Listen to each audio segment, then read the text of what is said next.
Ayun guys, meron ba kayong cellphone na sa sobrang tagal ay nalobat, na-drain, hindi nyo na siya mabuhay? Dahil nga nalobat siya tapos matagal nyo bago nyo na-charge. Hindi nyo agad siya na-charge kaya drain na yung battery niya.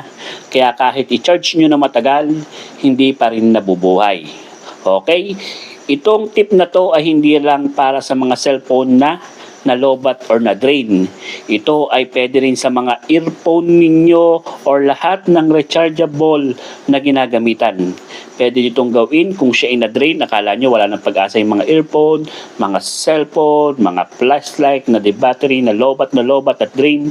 Pwede nyo itong itry. Ayan, kung ito ay kailangan nyo or itong yung kailangan yung tips, panoodin nyo ang vlog na to.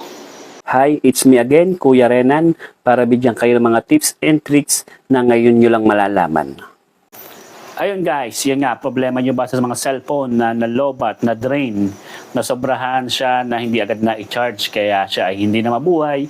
Kahit i-charge mo overnight, hindi pa rin siya nabubuhay. Ito na yung sagot sa inyong mga cellphone na na-drain.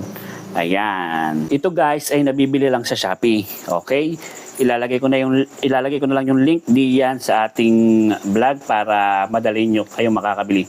Mura lang po siya. Wala pang 100 pesos. Parang nasa 50 to 60 lang po siya.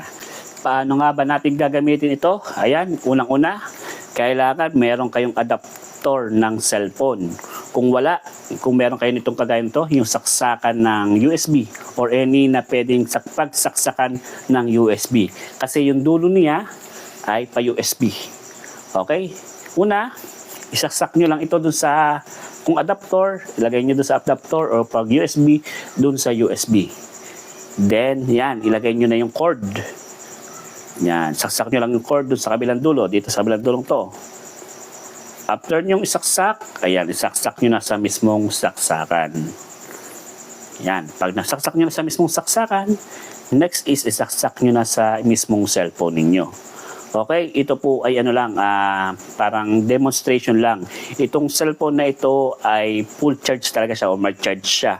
Pero ito po ay ginamit din namin, tinarain na namin doon sa aming cellphone na talagang drain na drain. Hindi talaga namin mabuhay.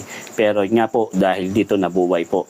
Ayan, nung aming tinesting siya, mga 5 to 10 minutes baka saka siya nagkaroon ng charge.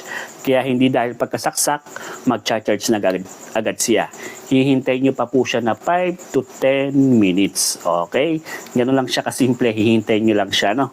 Then yun nga, kung nag-charge ang inyong cellphone, pa-comment naman dyan kung legit ang ating tips na itong item na ito. Galing sa Shopee. Okay? Maraming salamat. Bye-bye.